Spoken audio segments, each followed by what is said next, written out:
예, 오늘 또 우리 의미가 있는 대화가 되었으면 좋겠습니다. 오늘은 하나님께서 왜 선악과를 만들었을까? 그걸 안 만들었으면 아무도 안 땄을 것이고 아담도 하와도 안 먹었을 것이고 그렇다면 인간의 타락도 안 했을 것이고 아무 문제가 없을 텐데 왜 그걸 만들어 가지고 이렇게 어렵게 만들었을까? 이런 의문을 들어 제기하는데 의외로 이 질문이 상당히 많이 올라옵니다. 저도 처음 믿을 때 이제 이거 비슷한 생각을 해봤는데 그거는 정말 일반 사람들이 잘 납득하기 어려운 이야기예요. 그래서 오늘 성경과 또 역사와 신학적인 어떤 이론으로 한번 이 문제를 정리하고 넘어가야 되겠다. 그런 생각을 합니다. 왜 선악과, 왜 그 금단의 열매를 만들으셨을까? 참, 쉬울 것 같은데, 대답이 그렇게 만만치 않습니다. 하나님께서는 먹는 날에는 정령 죽으리라, 이렇게 하셨고, 여기 뱀은요, 먹으라, 결코 죽지 아니하리라. 자, 이 여자가, 하와가, 갈등하겠죠. 하나님께서는 먹는 날엔 정령 죽으리라 하셨고, 뱀은 먹으라, 결코 죽지 아니하리라. 참 갈등되죠. 보니까 또 보암찍도 하고, 먹음찍도 하고, 또 뱀의 말대로 먹으면 지혜로워져 가지고, 하나님처럼 막 될 것 같기도 하고 막 그런 생각이 드는 거예요. 또 한번 생각해 봐요. 하나님께서는 먹지 말라 하시고, 먹는 날은 정령 죽으리라. 참 부정적이 아닌가요? 먹지 말라. 그것도 이제 부정적이고, 먹는 날에는 정령 죽으리라. 하와가 솔직히 죽는 게 뭔지 알긴 압니까? 어떻든, 하나님 말씀은 조금 부정적인, 그런 말씀이고, 소극적이야. 또, 뱀의 말은요, 긍정적이고 적극적이라. 먹으라. 결코 죽지 아니하리라. 그럴 뿐만 아니라, 너희 눈이 밝아져가지고, 하나님처럼 될 것을 하나님은 아시기 때문에 그걸 먹지 못하게 한 것이다. 어떻습니까? 이게 하와가 아니라도 누구라도 좀 갈등을 안 하겠어요? 하는데 어차피 모르기는 일반이야. 어느 쪽 말이 맞는지 모르기는 일반인데 자기에게 유익한 쪽으로 선택할 수 있죠. 대부분이. 결과는 모릅니다. 어느 쪽이 진실인지 모르는 거예요. 그런데 먹으라 하는 것이 기분이 좋아요. 먹지 말라 하면 또 그 기분이 별로 안 좋다고요. 그래서 이제 하와가 약간 갈등했겠지만은 어차피 모르는 거니까 쏘을 때 어느 한쪽으로부터는 쏘는 거죠. 양쪽이 똑같은 문제를 놓고 양쪽의 말이 다르니까 어느 한쪽은 이제 거짓이고 어느 한쪽은 진실일 수 있는데 안 먹어봤으면요. 안 먹고 살았으면은 어려울 때마다 그걸 먹었으면 어땠을까 이렇게 생각할 수 있겠죠. 그래서 이제 하와는 쏘을 때 쏘더라도 일단 먹을 때 먹어보고 쏘는 걸로 이렇게 결정을 해요. 그래서 이제 따서 먹게 됐는데 여러분 이 따서 먹었을 때 하와가 그냥 그 피를 토하고 엎어져 죽어버렸으면은 어쩌면은 아담은 안 먹었을 거야. 그런데 하와가 이걸 먹고도 안 죽었단 말이에요. 그러니까 이제 뱀의 말이 맞았잖아요. 또 더 나아가서요. 이에 눈이 밝아 벗은 줄 안지라. 그러니까 여자가 먹는 걸 봤기 때문에 아담도 먹었고, 먹고 둘이나 먹었는데 둘 다 안 죽었고, 안 죽을 뿐 아니라 뱀의 말대로인지 눈이 확 밝아지면서 서로 벗은 줄 알고 부끄러워했다는 거예요. 자, 이렇게 사람이 한번 무슨 이상한 체험을 딱 하고 나면은 그다음부터는 진리를 우습게 여겨요. 체험이 더 중요하다. 이 체험 신앙이라는 게 때로는 위험하다는 거예요. 그리고 또 다른 사람도 꼭 같은 체험을 해보겠다고 덤비게 되면은 그때 아무도 못 말려도. 자, 결국은 여자가 안 죽기도 안 죽었고, 아담도 안 죽었고, 눈이 밝아서 벗은 줄도 알게 되고 이러니까 여자와 아담이 하나님 말씀보다는 뱀의 말을 믿게 되고 그쪽으로 기울어졌다는 거예요. 여기서 이제 우리가 좀 생각해 봐야 되는 거죠. 선악과만 만들지 않았더라면 이런 고생도 타락도 없었을 텐데, 이런 의문을 가지고 많은 사람들이 고민합니다. 또 우리나라 사람들은 그런 의문을 갖고 있으면서 어디 가서 누구에게 물어보는 걸 또 쑥스럽게 생각하고 궁금하지만 그냥 꾹꾹 눌러 참고 그냥 지내요. 그래서 이런 걸 자꾸 이제 궁금한 걸 물어보지 않고 해소가 되지 않고 이걸 자꾸 눌러 놓으면은 그 신앙이 자라지 않습니다. 선악과만 문제가 되는 것이 아니죠. 차라리 뭐 뱀을 만들지 말았다든지 마귀를 만들지 말았다든지 뭐 이럴 수 있잖아요.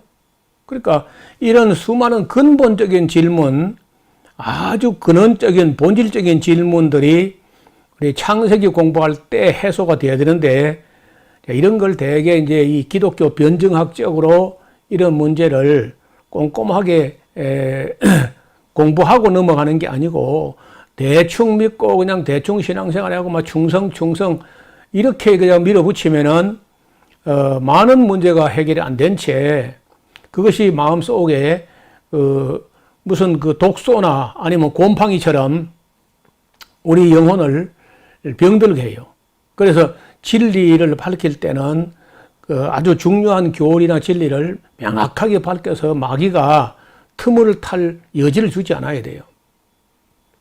그래서 우리는 인간을 창조하시기 전에 이미 영적인 존재들, 즉 천사들을 먼저 창조하셨던 것과 우리가 인간 창조, 인간 타락 전에 영적인 세계의 천사들이 타락을 해가지고 마귀, 귀신들이 됐다 하는 이 이야기도 또 이제 좀 해야 되거든요. 이 다음에 이제 또 한번 다룰 텐데, 어떻든 인간 타락이 있기 전에 천사들의 창조와 천사들의 타락이 먼저 있었다는 것도 우리가 또 공부를 해야 됩니다.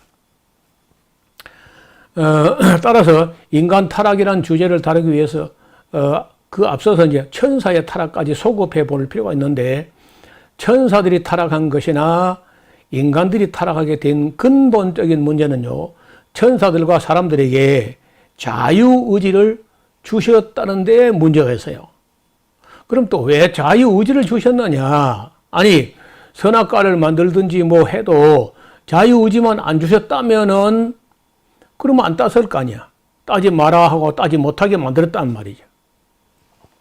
따라서 선악과를 왜 만들었냐고 질문하기 전에 왜 천사들과 인간들에게 자유의지를 주셨냐고 질문하는 게 더 옳은 질문이죠. 자, 천사들이나 인간들에게 자유의지가 없고 선택의 자유가 없다면은 그게 인격이 아니라는 거죠. 의지의 자유가 없다면은 그건 로봇이죠. 선택의 자유가 없다면 기계죠, 기계. 그래서 이 인격이라고 할 때 기본이 뭐냐면요, 선택의 자유, 의지의 자유가 보장된 그런 존재라야 이게 인격이라는 거예요. 그래서 하나님은 천사도 인격으로 창조하시고 사람도 인격으로 창조하셔가지고 자기 결정력을 가지고 지성과 감정과 의지가 독립적으로 판단하고 독립적으로 결단할 수 있도록, 선택할 수 있도록 그런 완전한 인격으로 창조하셨기 때문에 이런 문제가 반드시 일어난다는 거죠. 확률은 언제나 반반입니다. 하나님 말을 믿게 될지 뱀의 말을, 사탄의 말을 믿게 될지는 반반이야. 그런데 놀랍게도 인간은 하나님 말씀보다는 뱀의 말을 믿고 그걸 따서 먹었다는 거예요. 그래서 우리가 이 문제를 다루기 전에 우리는 하나님께서 천사들이나 인간들을 왜 창조하셨는지도 질문해야 돼요. 하나님께서 천사들을 창조하신 후에 큰 아픔을 겪으셨습니다. 즉 그 천사들 중에 상당수가 반역을 하게 됐고 타락했던 일이 있었어요. 또 왜 천사가 반역을 했을까? 이는 반역할 수 있는 인격, 즉 천사들에게도 자유의지를 주셨기 때문에 반역하고 타락할 수 있었다는 겁니다. 만약 천사들을 창조하실 때 반역할 수도 없고 타락할 수도 없는 존재를 창조하셨다면 역시 그러한 천사들은 하나님을 찬양하는 그 찬양 반주기에 불과한 거죠. 인격이 아니라는 거예요. 인격적인 찬양이 아니라 기계적 찬양밖에 안 되니까 그거 아무 의미가 없다는 거죠. 사람도 마찬가지입니다. 선악과도 없고 마귀도 없고 자유의지도 없고 의심도 없고 타락도 없이 선택의 자유도 없고 선택의 여지도 없는 존재라면은 인간은 착한 일만 하는 기계나 로봇에 불과한 존재가 되고 말았겠죠. 그래서 즉 선악과를 만드신 것은 인간들로 하여금 의지의 자유와 선택의 자유를 가지고 인격적으로 분별하고 선택하고 또 그 선택한 그 결과에 대해서는요 책임도 져야 하는 그런 존재로 창조한 거예요. 이게 인격이라는 겁니다. 앞서 말씀드린 대로 언제나 확률은 50%입니다. 그러나 인간은 하나님 말씀보다 뱀의 말, 즉 사탄의 말을 선택했고 인간도 역시 타락하게 됐습니다. 인간이 타락한 후에는 자기의 선택에 대한 책임을 지고 죽어야 되는데 그 죽었다면 뭐 더 이상 아무것도 없이 끝나고 인간도 없고 성경도 없고 역사도 없고 다 끝나버리죠. 그러나 하나님께서 그렇게 타락한 인간들에게 긍휼을 베풀어 그 인간의 자손, 자녀가 태어나게 하신 거예요. 이건 천사도 몰랐던 극비에 속한 일인데 사탄도 전혀 몰랐던 일이죠. 선악과를 따는 일에 앞장을 섰던 그 여자에게서 후손이 태어나게 된다는 청천벽력 같은 말씀을 그 사탄이 들은 겁니다. 그리고 그 여자의 후손이 언젠가 뱀의 머리를 상하게 할 것이라고 말씀하셨는데 이 말씀은 그때로서는 아담이나 이브나 사탄도 전혀 무슨 말인지 알 수 없는 일이었어요. 그러니까 아무리 귀신이고 아무리 천사, 아무리 마귀라 할지라도 하나님께서 알게 하지 않은 건 알 수가 없습니다. 그래서 이 모든 경륜을 다 이해하려면요, 사람이 창세기부터, 창세 전에부터 시작해가지고 요한계시록까지 다 성실히 읽어봐야 돼요.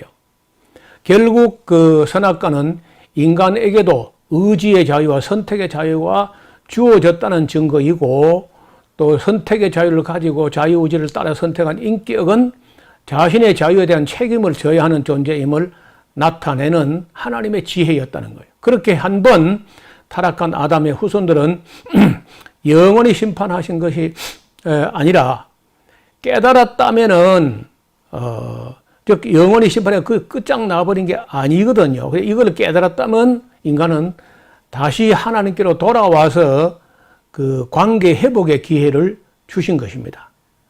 그래서 지금이라도 오늘 이 영상, 이 방송을 보시는 분들도 하나님께 돌아올 여지가 있다는 겁니다. 돌아와서 하나님께 대한 신뢰와 믿음을 가지고 세례를 받는 사람들, 그런 그 세례 받고 새로운 삶을 살겠다고 하는 사람들에게 그 사람들이 지은 죄를 담당하시도록 그 희생의 어린 양 예수님을 예비하신 것까지 알게 돼요.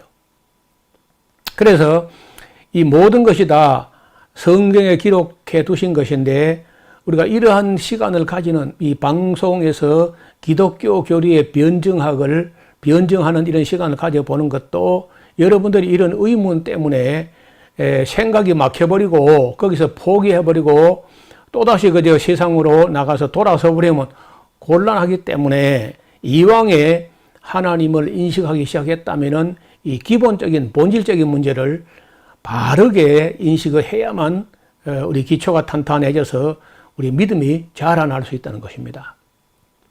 이 다음 시간은 또 이제 조금 더 이야기를 깊이를 더하는 그런 이야기를 가지고 만날 수 있기를 바랍니다. 오늘은 여기까지 정리하겠습니다. 감사합니다.